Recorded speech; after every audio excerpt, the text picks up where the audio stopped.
আমরা বিশ্বাস করি যে যত দ্রুত নির্বাচন করবেন তত দেশে শান্তি শৃঙ্খলা ফিরে আসবে। এই যে জিনিসপত্রের দাম কমে না, কমবে থেকে এখনো এই ফ্যাসিস্টের দোষরাই বসে আছে। আমাদের এক ভাই বললেন যে দুর্নীতি কমে নাই, আর কোনো কোনো ক্ষেত্রে বাড়ছে, আর রেট বাড়ে গেছে। এখন রেট বাড়ছে এই জন্য যে আমাদের ওই সবাই তাকায় আছে, ভাই যদি ধরে ফেলে তার বিপদ আছে, ওই জন্য দাম এখন বাড়ে গেছে, রেট বাড়ে গেছে। বলছেন যে স্থানীয় সরকার নির্বাচন আগে থেকে, অর্থাৎ ইউনিয়ন পরিষদ নির্বাচন, উপজেলা নির্বাচন, পৌরসভা নির্বাচন গুলো আগে দিতে চান।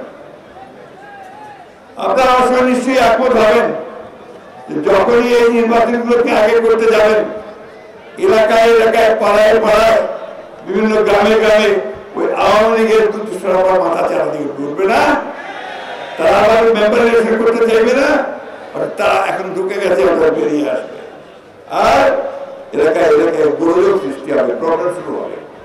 এই জন্য আমরা খুব পরিষ্কার করে বলেছি যে কোনো মতেই জাতীয় নির্বাচনের আগে স্থানীয় সরকার নির্বাচন করা যাবে না। আজকে এই সভায় আমি প্রকাশ্য করে দিতে চাই, এই দেশের মানুষ তা মেনে নেবে না, কখনোই মেনে নেবে না।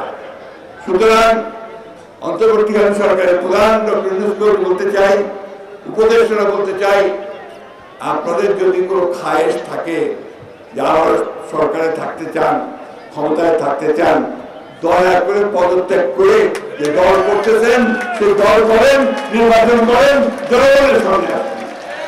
খুব পরিষ্কার কথা, এখানে কোনো রাগ ঝাক নাই। হঠাৎ করে সেদিন বললেন যে এখানে যা যা আলাপ হবে আমি সব জনগণকে জানিয়ে দেব।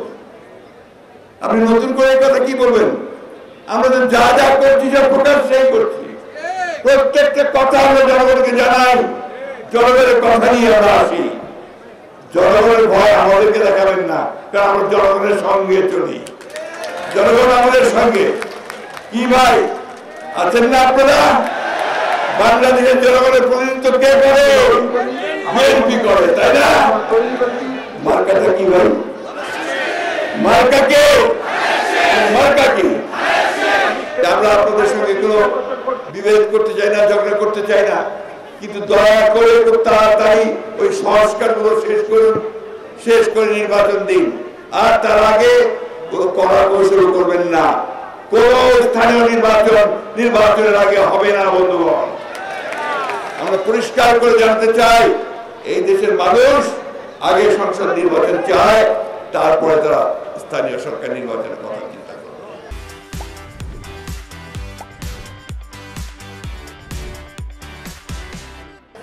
ক্ষমতায় থাকতে চান, নির্বাচন করেন, ইস্তফা দেন, গিয়ে নির্বাচন করে পার্টি করে। আমরা স্বাগত জানাই, নতুন দল করবেন, আমরা খুব খুশি, কিন্তু সেই নতুন দল কিন্তু ক্ষমতায় বসে করা যাবে না, বাইরে গিয়ে করতে হবে। আমাদের কোন কোন রাজনৈতিক দল, তারাও দল তারা বলতে শুরু করছে আগে স্থানীয় নির্বাচন। আমি জানি না তারা কোন দৃষ্টিভঙ্গিতে এটা বলছেন। আবার বলছে এখন নাকি নির্বাচনের পরিবেশ নাই।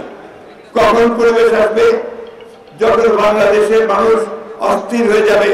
প্রতিদিন ঢাকাতে আপনার আন্দোলন হচ্ছে, লোকের রাস্তায় নেমে এসে রাস্তা বন্ধ করে দিচ্ছে প্রতিদিন, একদিন বাদ নাই।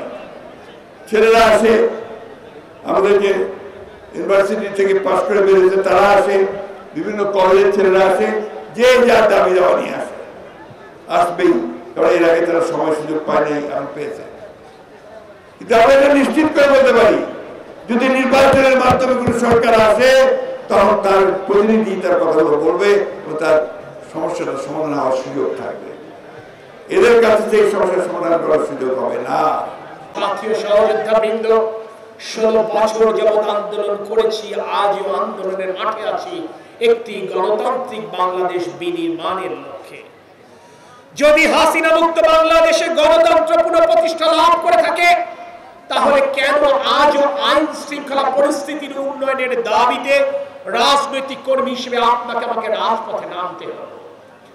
যদি গণতান্ত্রিক বাংলাদেশ বিনির্মিত হয়ে থাকে, তাহলে কেন আজও দ্রব্যমূল্যের ঊর্ধ্বগতি সহনীয় পর্যায়ে রাখবার দাবিতে বিএনপিকে জনগণের কাতারে নামতে হলো?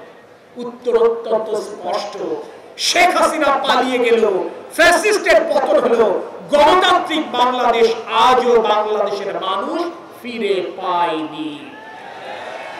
তাই যতদিন পর্যন্ত বাংলাদেশের মানুষ তার ভোটের অধিকার ফেরত না পাবে, যতদিন পর্যন্ত বাংলাদেশের মানুষের মানবাধিকার সমুন্নত না হবে, যতদিন পর্যন্ত আইন শৃঙ্খলা পরিস্থিতির উন্নয়ন না ঘটবে, যতদিন পর্যন্ত শিক্ষাঙ্গন সন্ত্রাস মুক্ত না হবে, যতদিন পর্যন্ত প্রশাসনের আনাচে কানাচে লুকিয়ে থাকা ফ্যাসিস্টের দোসরেরা নির্মূল না হবে, ততদিন পর্যন্ত বাংলাদেশ জাতীয়তাবাদী দল রাজপথেই থাকবে।